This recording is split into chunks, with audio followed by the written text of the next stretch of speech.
नमस्कार दोस्तों, मेरा नाम है विमल सिंह बालाजी। स्टडी अड्डा में आपका स्वागत है। लेखपाल और सुपर टेट के लिए हिंदी और जीके जीएस के प्रश्न देख रहे हैं। तो इसी सेट के हिंदी के इससे पहले हमने प्रश्न देखे थे। साइड में बटन पिछड़ा वाला वीडियो आपको मिल जाएगा।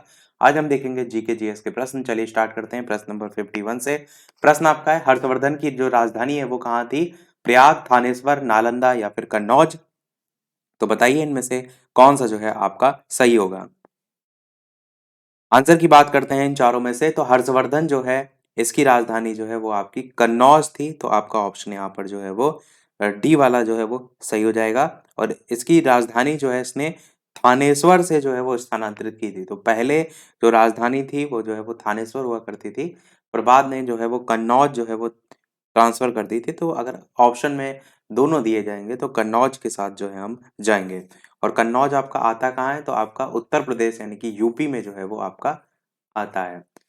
एक पॉइंट और आप इसके संदर्भ में याद रख सकते हैं, वो आपका ऐहोल अभिलेख में जो है वो बताया गया है। ऐहोल अभिलेख में ये बताया गया है कि आंध्र के राजा थे जिनका नाम था पुलकेशिन द्वितीय। क्या नाम था? शॉर्ट में मैंने पी सेकंड लिख दिया है, इसको आप समझ जाइए, पुलकेशिन द्वितीय। तो इसने जो है इसे हराया था, किसको? हर्षवर्धन को। ये किस में बताया गया है? ये जो है वो ऐहोल अभिलेख जो है इसमें बताया गया है। बाकी सारी चीजें मैं आपको पहले बता चुका हूँ कि हर्षवर्धन जो है, इनके जो पिता थे उनका नाम था प्रभाकर वर्धन, इनकी जो माता थी उनका नाम था यशोमती। तो ये वर्धन राजवंश जो है उससे संबंधित जो है वो है। और एक पॉइंट और आप याद रख सकते हैं कि जो वर्धन वंश है उसी का एक अन्य नाम है, वो नाम है पुष्यभूति वंश। तो पुष्यभूति वंश भी इसे ही कहा जाता है। पहले राजधानी जो है, जब पुष्यभूति वंश का गठन हुआ, आप कह सकते हैं उसकी स्थापना हुई, तो राजधानी थानेश्वर ही थी। पर बाद में जो ट्रांसफर होकर ये कन्नौज हो गई, किसके समय में? हर्षवर्धन के समय में। 52 प्रश्न है, जब ईस्ट इंडिया कंपनी जो है उसका गठन हुआ तो उस समय मुगल बादशाह जो है वो भारत के संदर्भ में पूछा गया है, भारत का जो है वो कौन था? थोड़ा सा इसको और छोटा कर देते हैं। तो चार ऑप्शन है, हुमायूं, जहांगीर, अकबर या फिर सलीम। जब ईस्ट इंडिया कंपनी का गठन हुआ था उस समय भारत का मुगल बादशाह जो है वो कौन था? नाम आपको जो है वो बताना है। तो अगर आपको जो मुगल साम्राज्य है उनके सभी जो राजा हैं उनका समय पता होगा तो आसानी से जो है आप यहाँ पर आंसर तक पहुंच सकते हैं। तो आंसर की बात करते हैं तो आपका अकबर यहाँ पर जो है वो सही होगा। देखिए, अकबर का जो समय चला था वो आपका चला था सन 1556 से लेकर के सन 1605 तक। और अगर आप ईस्ट इंडिया की बात कर रहे हैं प्रश्न में कि ईस्ट इंडिया कंपनी का गठन कब हुआ, तो ईस्ट इंडिया कंपनी का जो गठन है वो वही लगभग 1600 के आसपास ही आपको देखने को मिलता है। तारीख जो है वो 31 दिसंबर की थी और समय जो है आपका सन 1600 था।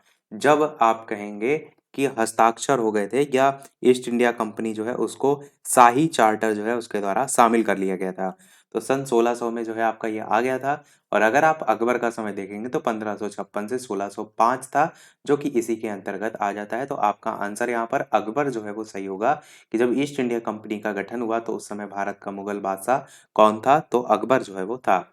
यदि अगर मुगल जो अलग अलग राजा थे उनकी बात होती है तो उनकी ट्रिक भी मैंने आपको बताई है, भाजसा करके होती है, BHAJSA, इस तरीके से। तो बाबर, हुमायूं, अकबर, जहांगीर, शाहजहां, औरंगजेब, इस प्रकार से इनका क्रम भी आप याद रख सकते हैं। तो अगर आपसे यही पूछ लिया जाए मुगल बादशाह जो है उसकी स्थापना किसने की, तो जो सबसे पहले आ रहा है बाबर, वो आपका स्थापना करेगा, तो बस ये बाबर हो जाएगा। और बाबर के बाद उसका पुत्र आया अकबर। अब ऐसा नहीं कि केवल एक ही एक पुत्र हुआ, जैसे पुत्र बहुत से होते हैं पर जो आगे चल के साम्राज्य को बढ़ाता है, जिसका नाम इतिहास में ज्यादा देखने को मिलता है, वही चीज हम यहाँ पर देखते हैं। तो अकबर यहाँ पर सही होगा। बढ़िया प्रश्न है, याद जरूर रखिएगा। अगले प्रश्न की तरफ बढ़ते हैं। 53, कि वे दो वंशज कौन थे जिन्होंने खिलजी शासकों से तत्काल पहले और बाद में शासन जो है वो किया था? सैयद और लोदी, तुगलक तथा लोदी, गुलाम तथा लोदी, गुलाम तथा तुगलक। कौन सा इनमें से जो है वो सही होगा? इसकी भी हम ऑलरेडी ट्रिक आपको बता चुके हैं, बताइए कौन सा सही होगा। ट्रिक आपकी क्या थी? ट्रिक थी आपकी गुड़ खाओ तसला में। ट्रिक मैंने आपको बताई है पहले भी काफी बार। तो जो गुड़ है उससे आपका कौन सा वंश हो जाएगा? गुलाम वंश होगा। तो सी ऑप्शन में भी दे रखा है, डी में भी दे रखा है। तो बाकी ऑप्शन में अगर आपका गुलाम वंश नहीं है तो कट जाएगा, क्योंकि सबसे पहला जो वंश है वो आपका कौन सा आता है? गुलाम वंश आता है। फिर गुड़ के बाद क्या है? खाओ। खाओ से जो के है उसमें क्या आएगा आपका? खिलजी वंश आएगा। तो आपका इनके बाद आपका खिलजी आएगा, ये आपको दिमाग में क्लियर होना चाहिए। गुड़ खाओ, उसके बाद क्या है? तसला में, तो तसला से क्या होगा? तुगलक वंश होगा। तो आप देखिए डी वाले ऑप्शन में दे रखा है तुगलक। इसके बाद वही चीज़ यहाँ पर कह रहा था, खिलजी जो शासक हैं, इनसे पहले और बाद में कौन आए? तो पहले आपका गुलाम आया वंश और बाद में आया तुगलक वंश। तो खिलजी जो है इनके बीच में आया, तो इस प्रकार से आप याद रख सकते हैं। इसके बाद आपका फिर लोधी वंश, तसला में जो है वो ला जो आखिरी में आता है उससे लोधी वंश हो जाएगा। तो इससे आप क्रम जो है वो याद रख सकते हैं, डी वाला आंसर यहाँ पर हो जाएगा। 52 54 प्रश्न है कि रॉलेट जो एक्ट है वो लाने का प्रयोजन क्या था? क्यों आखिर जो है वो लाया गया था? बैलेंस ऑफ ट्रेड जो है उसकी ठीक करना, भूमि सुधार, राष्ट्रीय और क्रांतिकारी जो गतिविधि है उन पर रोक लगाना, या द्वितीय जो विश्व युद्ध है उनके जो बंदी हैं उन पर मुकदमा। कौन सा इनमें से जो है वो सही होगा?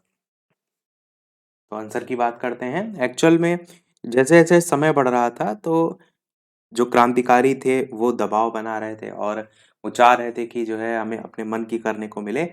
तो उनका दमन करने के लिए, उनको रोकने के लिए, तो आप क्या कहेंगे, राष्ट्रीय और जो क्रांतिकारी जो गतिविधियां हैं उन पर रोक लगाने के लिए जो है वो लाया गया था रोलेट एक्ट। मैंने आपको रोलेट एक्ट के बारे में इससे पहले भी बताया है। रोलेट एक्ट जो है इसको काला कानून की संज्ञा भी जो है वो दी जाती है, क्योंकि कहीं ना कहीं विरोधी कानून था। अगर आप देखेंगे आया कब था, तो वही 1919 के आसपास आया था और तारीख आपकी 18 मार्च की थी। नाम जो था, जो इसको लाए थे, उनका नाम था सिडनी रोलेट। तो उन्हीं के नाम पर ही इसका नाम रोलेट एक्ट जो है वो पड़ा था। और था इसमें क्या, मेन बात क्या थी जिससे कहीं ना कहीं इसे काला कानून की संज्ञा दी गई? तो इसमें पॉइंट ये रखा गया था कि जो ब्रिटिश सरकार है उसको ये अधिकार प्राप्त हो गया था कि किसी भी भारतीय पर अदालत में बिना मुकदमा चलाए उसे जेल में बंद किया जा सकता है। और कानून के तहत जो है अपराधी जो है उसको उसके खिलाफ मुकदमा दर्ज कराने वाले का नाम जानने का अधिकार तक भी जो है वो नहीं रह गया था। मतलब आप पर केस चल रहा है और आपसे आप पूछ भी नहीं सकते क्यों चल रहा है, क्या है। तो इस तरीके की चीजें। और राजद्रोह जो है उसके मुकदमे की सुनवाई के लिए अलग न्यायालय स्थापित किया गया था। और भी कुछ ऐसे पॉइंट थे जो, पर मैंने जो पहला बताया वो मेन यहाँ पर जो है वो था। 55 प्रश्न, इनमें से कौन चित्रकारी से जो है वो जुड़ा हुआ नहीं है? मंजीत बावा, जैमिनी राय, हुसैन, के एल सहगल। बताइए कौन सा इनमें से जो है वो सही होगा? आंसर की बात करते हैं इन चारों में से, तो आपका ऑप्शन यहाँ पर के एल सहगल जो है वो सही होगा, जो कि आप क्या कहेंगे, चित्रकारी से जुड़े हुए नहीं है। अगला देखते हैं 56 प्रश्न की ज्वालामुखी से सबसे अधिक कौन सी गैस जो है वो निकलती है? सल्फर डाइऑक्साइड, जलवाष्प, कार्बन डाइऑक्साइड, या फिर हीलियम। तो बताइए इनमें से कौन सा जो है वो सही होगा? ज्वालामुखी से सबसे अधिक गैस कौन सी जो है वो निकलती है? आंसर की बात करते हैं इन चारों में से, तो जो जलवाष्प है, ये मैंने आपको शायद एक बार पहले भी बताया है कि जलवाष्प सबसे ज्यादा जो है वो ज्वालामुखी से जब उद्गार होता है, तो आपका जलवाष्प सबसे अधिक मात्रा में जो है वो निकलती है। इसके अलावा कौन-कौन सी गैस, तो जैसे कार्बन डाइऑक्साइड हो गया, सल्फर डाइऑक्साइड हो गया, हाइड्रोजन सल्फाइड हो गया, हाइड्रोजन हैलाइड्स हो गया, ये सभी आपको देखने को मिलते हैं जो गैस जो है वो ज्वालामुखी उद्गार के समय निकलती हैं। 57 प्रश्न आपका है, जो खानाबदोश जनजाति होते हैं उसके लोग सबसे ज्यादा किस क्षेत्र में पाए जाते हैं? वर्षा वाले क्षेत्र में, गर्मी वाले क्षेत्र में, ठंडे नमी वाले प्रदेश में, या फिर शुष्क क्षेत्र में? बताइए कौन सा सही होगा? खानाबदोश जनजाति के लोग सर्वाधिक किस क्षेत्र में पाए जाते हैं? आंसर की बात करते हैं, तो इन चारों में से आपका ऑप्शन यहाँ पर लास्ट वाला, यानी कि शुष्क क्षेत्र जो है आपका जो है वो सही होगा। खानाबदोश जनजाति के लोग सर्वाधिक जो शुष्क क्षेत्र है उसमें पाए जाते हैं। और ये जो जनजाति है वो अस्थायी बस्ती बनाकर आप कह सकते हैं रहती है, और एक स्थान पर जो है कुछ दिन ठहरती है, उसके बाद दूसरे स्थान के लिए प्रस्थान करती है। इस तरीके से इनका जो जीवन है वो चलता है। 58 प्रश्न है, वायुमंडल की कौन सी परत जो है, जो कि दूर संचार जो प्रणाली है उसके लिए प्रयोग होती है? आयन मंडल, ताप मंडल, क्षोभ मंडल, समताप मंडल। बताइए कौन सा इनमें से जो है वो सही होगा? मैंने आपको बताया भी है कि रेडियो संचार हो गया, दूर संचार प्रणाली हो गया, ये सारी चीजें आपको आयन मंडल में देखने को मिलती है। आयन मंडल में आइए आपका इंतजार था, जो गाना है उससे आइए वर्ड जोड़ लीजिए, आय से आइए से आयन भी है, तो ऐसे आप याद रख सकते हैं। और दूर संचार प्रणाली जो है उसी में ये सब गाने वगैरह बजते हैं उसी के माध्यम से, इसलिए आपको याद करने में कठिनाई नहीं होगी। 59 प्रश्न है, कौन सी खनिज सूची अलौह धातुओं को दर्शाती है? तांबा, कच्चा लोहा, इस्पात, निकेल। इसी प्रकार अगला ऑप्शन एल्यूमीनियम है और थोड़े बहुत ऑप्शन बदले हुए हैं इस प्रकार से अलग-अलग। तो बताइए इनमें से कौन-सा जो है वो सही होगा? साथ ही साथ वीडियो पसंद आए तो लाइक अवश्य सभी लोग जो है वो करते रहिएगा। इसी प्रकार अच्छे-अच्छे प्रश्न हम प्रैक्टिस जो है वो कर दे रहे हैं। तो सभी लोग वीडियो को लाइक और शेयर करते रहिएगा। जो ये प्रश्न हम प्रैक्टिस कर रहे हैं इनकी टाइमिंग दोपहर के 3 बजे की है। लाइव आकर भी वीडियो आप देख सकते हैं। चलिए बात करते हैं आंसर की। तो आपका आंसर यहाँ पर आपका सी वाला जो है वो सही हो जाएगा यानी कि जस्ता, तांबा, निकेल, एल्यूमीनियम। पूछा गया था कौन सी खनिज सूची अलौह धातुओं को जो है वो दर्शाती है। अगला देखते हैं प्रश्न नंबर 60 कि मानव की कौन सी क्रिया जलवायु से सबसे ज्यादा प्रभावित होती है? निर्माण, कृषि, खनन या फिर उद्योग? तो बताइए कौन सा सही होगा? कौन सी क्रिया है जो कि जलवायु से सबसे ज्यादा प्रभावित होती है? ये क्वेश्चन अपोजिट में पूछ लिया था कि कौन सा जलवायु से प्रभावित नहीं होता है इस प्रकार से। तो आंसर की बात करते हैं तो कृषि सबसे ज्यादा प्रभावित होती है कि बहुत सी देखिए खेती ऐसी होती है जो मौसम के अकॉर्डिंग ही होती हैं। जैसे अब आप जायद की फसलों को देख लीजिए जिसमें आपका खीरा हो गया, ककड़ी हो गया, तरबूज हो गया। तो इन सब के लिए क्या चाहिए? कड़ी धूप चाहिए, अच्छी खासी गर्मी चाहिए। तो कहीं न कहीं ये प्रभावित किस पे हो रहा है? जलवायु। जलवायु का मतलब केवल आप चलने वाली वायु से ही ना लीजिए। जलवायु का मतलब उसके एटमॉस्फेयर से जो है वो समझिए, तो आप समझ जाएँगे कि कृषि जो है वो बहुत ही ज़्यादा महत्वपूर्ण है। अगला देखते हैं आपका कि जैव विविधता दिवस कब मनाया जाता है? 28 फरवरी, 30 जनवरी, 29 दिसंबर या 23 मार्च? यही वो प्रश्न था जो हमने पिछले वाले वीडियो में पूछा भी था आपसे और कहा था नेक्स्ट वाले में हम इसका आंसर देंगे। आंसर की बात कर लेते हैं, तो आपका यहाँ पर जैव विविधता दिवस सी वाला ऑप्शन सही होगा यानी कि 29 दिसंबर जो है आपका यहाँ पर सही होगा। जैव विविधता दिवस 29 दिसंबर को मनाया जाता है। 62 प्रश्न है आपका, भारत का जो राष्ट्रपति है। अच्छा एक चीज़ ऊपर वाले प्रश्न में इसको भी समझ लीजिए क्योंकि ऑप्शन में आपको यहाँ पर हर जगह 22 मई देखने को मिलता है, तो ये क्या जो है वो चक्कर है। देखिए जो जैव विविधता दिवस है, जो संयुक्त राष्ट्र संघ है उसके द्वारा अगर बात करें तो 22 मई जो है इसको जैव विविधता दिवस मनाया जाता है। ये बिल्कुल सही है। परंतु अगर बात करें बहुत से ऐसे भी देश हैं, वो विश्व के अकॉर्डिंग जो है वो चलते हैं। यानी कि विश्व के अन्य देश हैं, उनके अकॉर्डिंग चलते हैं जहाँ पर 29 दिसंबर जो है इसको जैव विविधता दिवस मनाया जाता है। 29 दिसंबर को क्यों मनाया जाता है? क्योंकि 29 दिसंबर 1993 जो है उससे जैव विविधता अभिसमय जो है वो प्रभावी जो है वो हुआ था। इसलिए आपका 29 दिसंबर भी होता है परंतु 22 मई अधिकतर ऑप्शन में देखने को मिलता है, तो ये भी आपको पता होना चाहिए। 62 प्रश्न पर लौटते हैं तो भारत का राष्ट्रपति अपना जो त्याग पत्र है किसको सौंपता है? भारत का मुख्य न्यायाधीश, भारत का प्रधानमंत्री, लोकसभा का अध्ययन नहीं होगा यहाँ पर अध्याधीश होगा। अध्यादेश या फिर अध्यक्ष होना चाहिए। अध्यादेश का तो कोई मतलब नहीं है। या फिर भारत का उपराष्ट्रपति। तो कौन-सा सही होगा? आंसर की बात करते हैं तो डी वाला सही होगा। भारत का उपराष्ट्रपति जो है उसको भारत का राष्ट्रपति अपना त्याग पत्र देता है। अधिकतर जो कन्फ्यूज़न होती है ना वो मुख्य न्यायाधीश और उपराष्ट्रपति इनमें ही होती है। चलिए पढ़ते हैं अगले प्रश्न की तरफ 63 कि भारत का केंद्रीय बैंक कौन-सा है? भारतीय रिज़र्व बैंक, ग्रामीण बैंक, पंजाब बैंक या फिर एचडीएफसी बैंक? कौन-सा सही होगा? भारत के केंद्रीय बैंक। तो आप सभी जानते हैं केंद्रीय बैंक के रूप में जो है वो इनमें से किसे जाना जाता है? तो आपका ऑप्शन पहला वाला ही यानी कि भारतीय रिज़र्व बैंक जो है वो सही हो जाएगा। 64 प्रश्न है भारत में आधुनिक बैंकिंग जो है वो कब से प्रारंभ हुआ? 1902, 1806, 1972 या फिर 1805? कौन-सा इनमें से जो है वो सही होगा? भारत में आधुनिक बैंकिंग का आरंभ जो है वो कब किया गया? आंसर की बात करते हैं इन चारों में से तो आपका ऑप्शन यहाँ पर तो इन चारों में से आंसर की बात करते हैं, आपका ऑप्शन 1806 ईस्वी जो है वो आपका सही होगा। भारत में अगर बात की जाएगी आधुनिक बैंकिंग की और ये भी आप कह सकते हैं कि ब्रिटिश राज में जो है ये आधुनिक बैंकिंग स्टार्ट हुई थी। 65 प्रश्न है एक ही प्रकार के परमाणु इनमें से किसमें जो है वो मिलता है? खनिज मिश्रण, खनिज यौगिक, खनिज पदार्थ या फिर प्राकृत तत्व? कौन-सा इनमें से जो है वो सही होगा? आंसर की बात करते हैं इन चारों में से तो आपका ऑप्शन यहाँ पर एक ही प्रकार के जो परमाणु होते हैं वो किसमें मिलते हैं? तो आपका प्रकृत तत्व जो है वो डी वाला ऑप्शन यहाँ पर जो है वो सही होगा। यहाँ पर आ की मात्रा भी आपकी होगी जो शायद नहीं लगी यहाँ पर। प्राकृत तत्व जो है आपका इस प्रकार से आपका होगा। अगला देखते हैं 66 प्रश्न, इनमें से कौन सा पदार्थ है जिसमें ध्वनि की गति जो है वो सबसे धीमी होती है? कांच, वायु, कण, पानी। बताइए कौन सा इनमें से सही होगा? ध्वनि की गति जो है वो सबसे धीमी आपसे जो है वो पूछा गया है।